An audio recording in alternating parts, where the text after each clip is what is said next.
All right, good morning, ladies and gentlemen, and welcome to your virtual tour of Quark Expeditions Ultramarine. It's their newest ship in their fleet. It was purpose-built for Arctic and Antarctic polar tours and exploration. Amazing ship.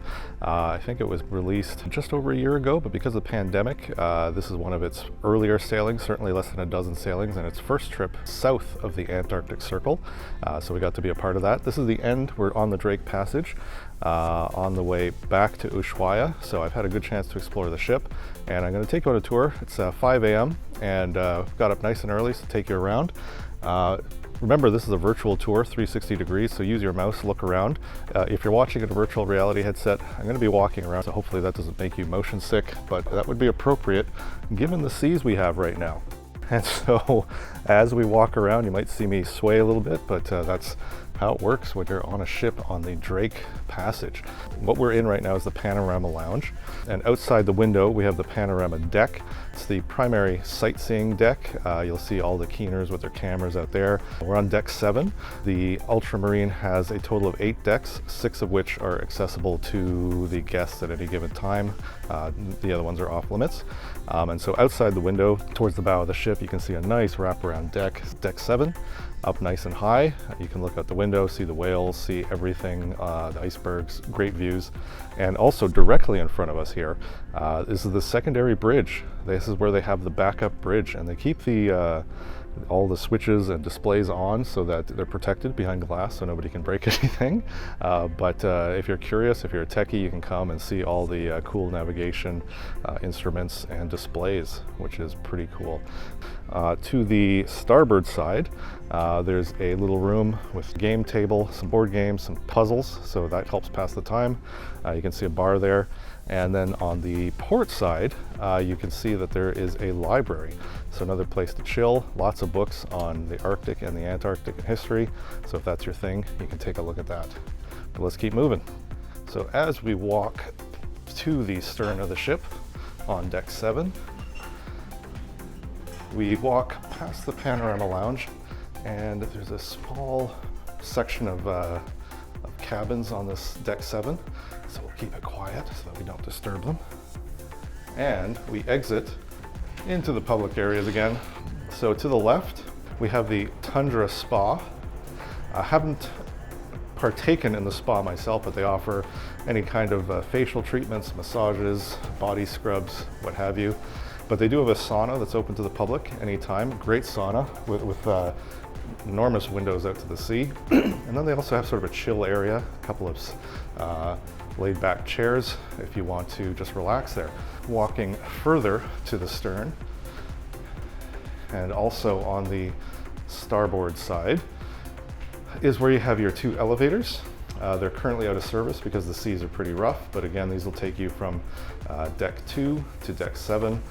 Deck 8 is one of the decks that's off limits except for certain times, and that's where they have the helicopters operating from. Through these doors is where the gym is, and it is a great, well-appointed gym. You got 2 exercise bikes, 2 treadmills, which run at your own risk on a day like today, row machine, which I did use, it seemed appropriate given we were at sea, and a couple of weights, free weights as well as a weight machine. Towels are provided, lockers are provided, and another drink refill station. We'll go a little further more to the rear of the ship. To the right here are the stairs to the helidecks. So one of the things that's unique about the Ultramarine is it has 2 onboard helicopters all the time, and every guest gets a flight seeing tour included as part of their voyage. And in addition to that, you can also purchase additional sightseeing things from the helicopters. So on the back, you can see there's a sign there that said studio, and this space wasn't used. It's open to the public. It possibly could be used as a private party space or a yoga studio. It wasn't used for any of that. What it was used for is the helicopter staging area. So what would happen is the guests, when it was their time to get put on the helicopter for the flight seeing tour, they'd come in here, they had the chairs laid out as if they were set up in the helicopter itself. They would come in, weigh you, decide whether you were supposed to sit on the helicopter, place you in that spot, and it was just sort of a mock-up of how you were going to be seated in the helicopter before we walked you up those stairs that I just showed you. And walking forward to where the elevators were again, and to the port side, we have Bistro 487. And this is the first of 2 restaurants aboard the Ultramarine. And so this is marketed as the casual dining lounge. It's a really nice space. It's hard to differentiate between casual and formal dining because there's no dress code on the Ultramarine for purposes of dining. And at the moment, they actually, both restaurants serve the identical menus. So you get the same food whether you're up here or down below. But the chef gave a virtual tour of the galley. And so this restaurant does actually have its own kitchen. So at a certain point in time, they could probably use this as a separate casual dining lounge with casual dining fare, and then keep the fancier food downstairs, which I will get to show you. This is the main stairwell for the Ultramarine. You can see we're on deck 7. There is a stairwell to the front of the ship as well. It's a little bit disjointed, so some of the stairs are like this and then some are single. So now I'll lower my voice again. Deck 6 is cabins only, so there's no reason for us to wander around here. You can see forward and backwards. It's just cabins on deck 6. But going down to deck 5, the rocking of the ship. Deck 5 is where we have the first wraparound, or the only wraparound deck of the Ultramarine. So this is the promenade deck, I suppose you'd call it, because you can go out and you can walk the entire circumference of the ship. So the length of the ship is 128 meters. So to do a full lap of the ship, you're probably looking at about 250 meters. As you can see, the sign right now says the weather's too bad to go out, so we will adhere to that. You can't watch this tour if I get washed away. Throughout the ship, they have these touch screens. Well, some of them are touch screens, some of them are just on a slideshow, but they'll give you useful information. Like right now, you can see it has the agenda for the day. As we walk on the 5th floor, 5th deck, to the rear of the ship, we have the Ambassador Theater. And this is the primary lecture space. I don't want to say entertainment. If you are on an Arctic cruise, you probably will not get entertainment like you would on a regular cruise. They just don't have the facilities for bands and stages and musicals. And so what you'll find on polar cruises is enrichment programs and educational programs. And so the onboard experts, the ships, the expedition leader, the ornithologists, the geologists, all those experts will give you talks on the various things that you will see or that you have seen already. So you can see this is a really modern space, great big screen, comfortable seating, and of course a bar at the back. And we will continue to walk forward. So we're on the 5th deck and walking forwards, and there are no cabins on the 5th deck. It's taken up all by the theater. The galley is to our left. That is again staff only, and directly ahead you can see the main dining room, which is called the Bellina. And again, got up nice and early so you can see the space all to yourself. And this is a very long, it probably takes up probably even more than half of the length of the ship. Great spaces for different seating. Food is buffet for lunch and breakfast. And again, same menu as the Bistro 487 upstairs, but because they have a bit more space down here, the Bellina at lunch and breakfast does have a separate hot table, I suppose. It might be a fresh table where they had served bonus items in addition to the buffet. They had bonus items like shawarma or a sushi table or a seafood table or taco night. And so if you wanted something fresh and custom, you could pick your own ingredients for that. Up ahead, they have these doors which can be closed, perhaps for a private function. And they have all the curtains closed right now. But this dining room gets even more formal, this section. It's just it seems a little bit even more classy than that part. You've got the booth seating, some large tables, great place to meet other members of your crewmates if you want to sit with strangers. But a really nice space, to enjoy your meal. And so we will continue to walk back to the stern because we have 2 more decks to show you.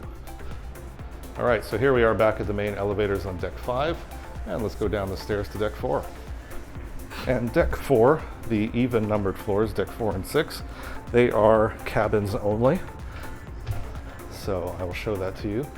Again, if you look down the halls, nothing but cabins there.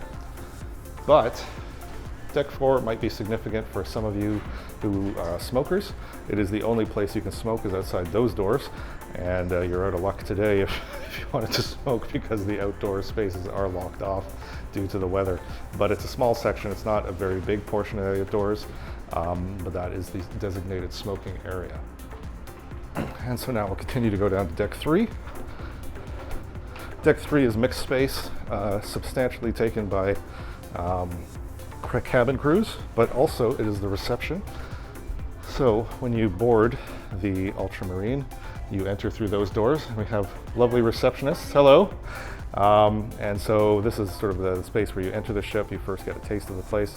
And in that corner, they have 2 laptops set up for the entire journey, which is a nice touch.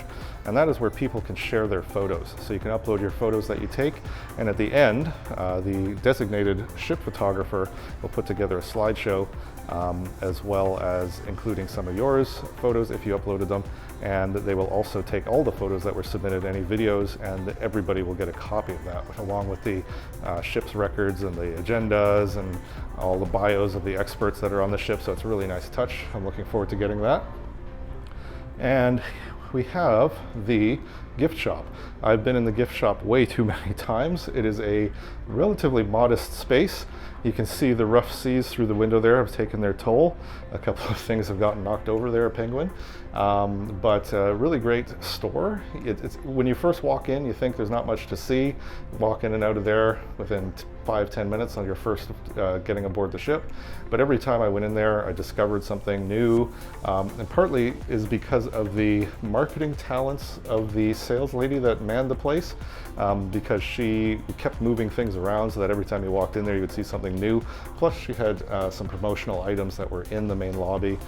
Otherwise, deck 3 is primarily cabin space.